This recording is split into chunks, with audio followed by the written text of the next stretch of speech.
Hello and welcome back to another art challenge video. In today's challenge, I'm going to be drawing my self-portrait in the style of some of my most influential artists. By analyzing my influences, I can see how they have changed my art style, and by taking a deep dive into my art style and how it was formed, it will allow me to not only improve as an artist, but also give me insights for my next art challenge. More on that later. When I was but a wee lad, my parents took me to Walt Disney World for the very first time. Back in those days, Disney Animation had not yet discovered the magic of South Korea for their animated feature films, and they were still doing the lion's share of the animating right here in the United States. Back in those days, guests could tour the animation building at what was then MGM Studios, now Disney's Hollywood Studios, and see real animators doing actual work for feature-length animations. When my parents brought me there, my tiny wide-eyed self watched as a group of grown men in Hawaiian shirts fought with broom handles while others drew it. They were working on Hunchback of Notre Dame, I suspect, but those geeky weirdos with their action figures and posters and sword fights changed my life. I knew immediately that I wanted to become one of them. I knew that I wanted to be an animator. But on November 22nd of 1995, I refined that idea just a teensy bit further. It was on that date that Toy Story debuted and changed my life and animation forever. When we look at this today, it isn't that amazing. Back in those days, it was astounding, and it made me want to be a computer animator.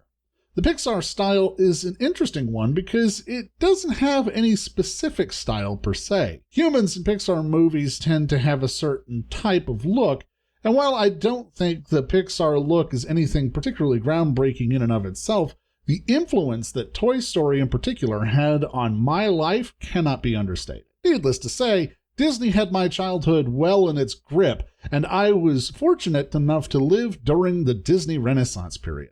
The Little Mermaid, Aladdin, Beauty and the Beast, The Rescuers Down Under, and one thing that these movies had in common was the legend of Disney animation, Glen Keane. I know there are loads of talented people that work at Disney during the Renaissance, but seriously, when you think about the classic Disney type look, you were thinking about Glen Keane and the movies that he was the character artist for. I love the look of the classic Disney movies, and of course, the effect that they had not only on me personally, but on Disney movies in general going forwards for decades to come can't be understated. Plus, I'm sorry, but look at some of this animation. It's so fluid, it's so well weighted, it's just the best. Now, every kid has experienced this. You go to school and the teacher just doesn't feel up to teaching today. They send you to run down to the library to grab one of those TVs on the wheelie carts, and you're going to watch a movie. Kids today will never know the joys of those sorts of TV on wheels, since of course now they watch stuff online. But back in the day, movie days were always fun days. And the movie of choice at my elementary school was the 1977 Rankin Bass Hobbit film. Now, we have talked about this particular film on this channel before. Plug! But I also absolutely love this movie, and particularly this style. The look of this movie, as well as The Last Unicorn and The Return of the King, can only really be described as Art Nouveau-ish. The combination of the hand-painted watercolors and these thin-line inks makes an absolutely beautiful aesthetic. Drawing myself in this style might make me look about 1,000,000 years old, but I still love the almost woodcut style of these movies, and these have directly inspired how I draw hair, smoke, and many other elements in my own art.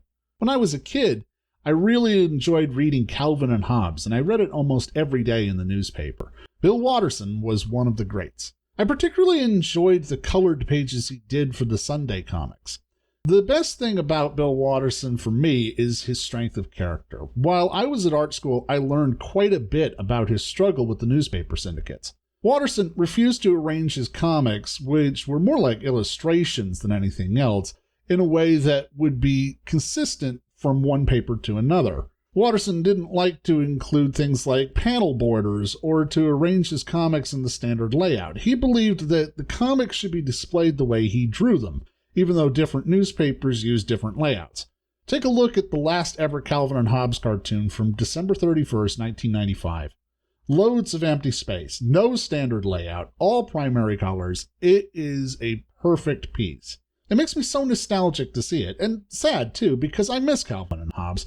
But this is both a loving goodbye to his fans and a big middle finger to the newspaper syndicates at the time. To replicate Watterson's style, I first did a pencil sketch and then painting in colors digitally and finished with inks. Now, Watterson exclusively used traditional artistic methods because, well, it was the 90s. But I have developed a method for how to replicate this digitally using a custom brush for the watercolors and the brush for the inks to replicate the look for this one. Now, of course, I watched a lot of animation as a kid, and one show that shone and still does shine above the rest is Batman the Animated Series. This series was not only my introduction to Batman, but is, in my opinion, one of the greatest animated shows of all time. This series, developed by Bruce Timm, is iconic. So much so that for many people, Kevin Conroy and Mark Hamill are the definitive Batman and Joker. I love this series not only for its excellent storytelling, dark imagery, multiple generation blending features, and generation-defining acting, but for me, I really love Bruce Timm's expressive lines.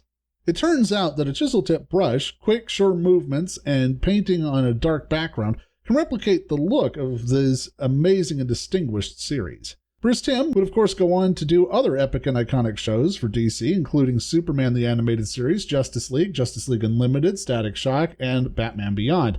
But the Batman Animated Series is, in my opinion, the crown jewel. Let's talk about Genndy Tartakovsky for a moment. Genndy is a direct line to my childhood with some of the best and brightest shows of my youth. I'm talking Powerpuff Girls, Dexter's Lab, Clone Wars. They were all amazing properties, and the influence that they had on animated shows in America cannot be understated. But it was Samurai Jack that really changed the entire animation game, and it's absolutely blown my mind ever since I was a kid.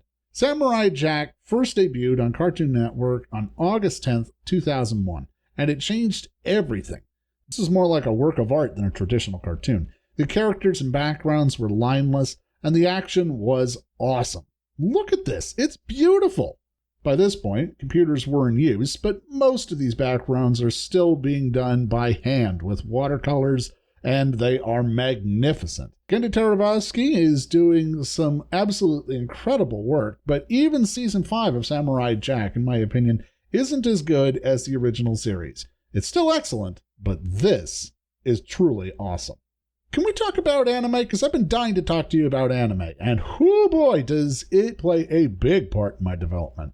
My fascination with anime began, for me, where I suspect it began with lots of people, with Pokemon. Pokemon Red and Blue dropped in America in September of 1998, and it was huge for me.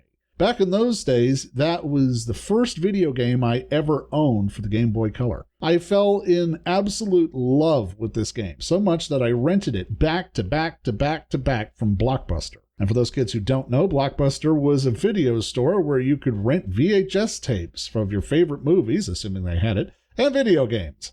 A bit like Redbox. God, I feel old. Anyway, I loved this game. And here's where it influences my art, because I started drawing Pokemon and ran smack into the art style of Ken Sugimori. Here again, we have talked about the Ken Sugimori style, particularly from Pokemon Generations 1 and 2, and how inspirational it was for me personally. But we haven't discussed why I like it so much. During the summer of 1999, at the age of 11, I had already started to experience those delightful hormones that herald that magical time called puberty. There was a girl at my summer camp who I had developed a crush on. A girl who liked the Pokemon TV show. A girl who liked to draw. So basically the perfect girl for me at that time and in that place. So I wanted to impress her with my own drawings, and I showed her my drawings of Pokemon. And even now, I remember her asking, "Can you only draw the Pokemon? What about the humans?" So, in a desire to impress my summer crush, I started drawing the human characters from the Pokemon anime, and that opened the door to becoming a weeaboo. This particular fire was fanned by the absolutely perfect timing of the Tom era of Toonami on Cartoon Network, which introduced me to shows like Sailor Moon and Dragon Ball Z, the gateway drugs to anime. I became absolutely and completely obsessed with anime, manga, and everything from Japan. Enter Tenchi Muyo. In 2000, Tenchi Muyo debuted on Toonami. It was genuinely the best thing ever for me at that time. A show that combined the beautiful girls of Sailor Moon, the badass fights of Dragon Ball Z, and a weird, awkward, nerdy guy who scores with an entire harem of girls? Hell yes. It had everything that preteen me wanted to see. It was great, and it left such a lasting impact on my art that it can be seen even now. The Tenchi series has several mangas, but the one that was the biggest influence for me was the No Need for Tenchi series by Hitoshi Okuda, which was by far my favorite. We've discussed Okuda-sensei's work before, but it is still so good.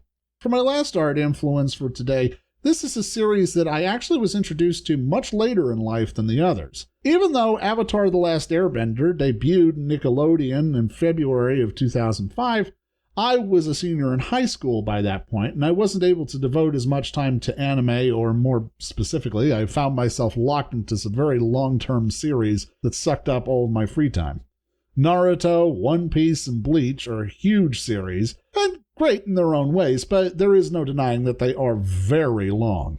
I didn't discover Avatar: The Last Airbender until I was nearly done with college, but once I did, holy crap was it good. Avatar is another series that ranks on my list of the best animated shows of all time. It isn't an anime, true, but it is well animated, has an excellent story, character development, music, and everything that I could ask for from a television series. This also issued me into the world of Korean animation. You see, there is a magical land called South Korea. Americans send them storyboards, and they send us some of the most amazing animated series on television today. The Last Airbender and its follow-up, The Legend of Korra, have an absolutely fluid animation style, and man, oh man, it is so good. Character design in shows like Avatar, Korra, Young Justice, and most recently The Legend of Vox Machina are all products of Korea, and despite having different character designers, they all carry a strangely similar style that occurs only in animation from Korea, especially from animation titan Studio Mir, and I love it. Seriously, look at this. And finally, we reach the end of our journey with my own personal style as it stands right now. I have a touch of everything we've looked at and combined it all together into one.